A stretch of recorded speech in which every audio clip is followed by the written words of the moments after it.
দেখ তো মিষ্টি কিনা।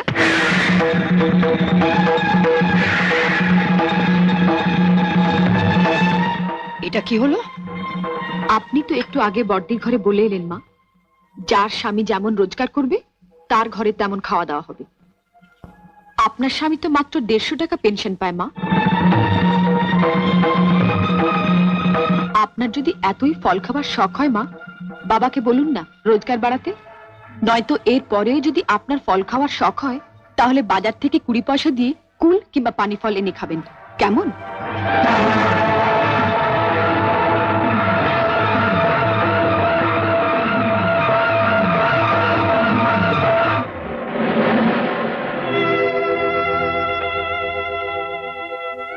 অপ্রিয় সত্য কথা বললাম বলে আমাকে ক্ষমা করবেন বাবা। কি গো, তোমার সামনে আমাকে এমনি ভাবে? ও বর্দি, শুনতে পাচ্ছ না রাজু কাঁদছে? সেই তখন থেকে রান্নাঘরে কি যে করছে।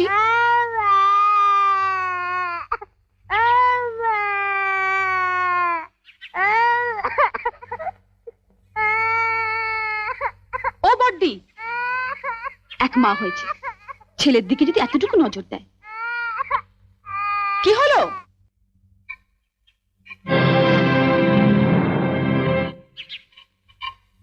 আজকে তো আমাদের বাড়িতে পুঁটি মাছ আসেনি।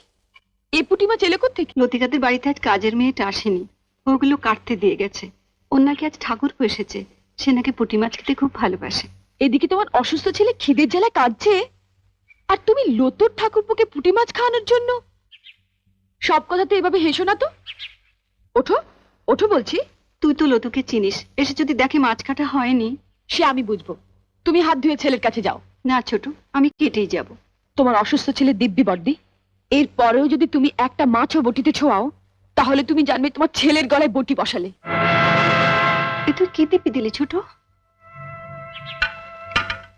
ওঠো ওঠো বলছি, এসো।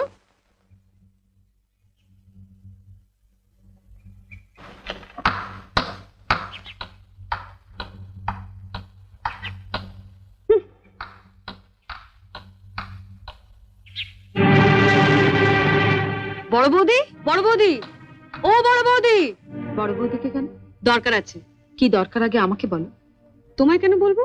দরকারটা আমার ওর সঙ্গে। দাঁড়াও, সাগরে পৌঁছতে গেলে তোমাকে যে আগে এই ছোট নদীটা পেরোতে হবে ঠাকুরজি। সাগর?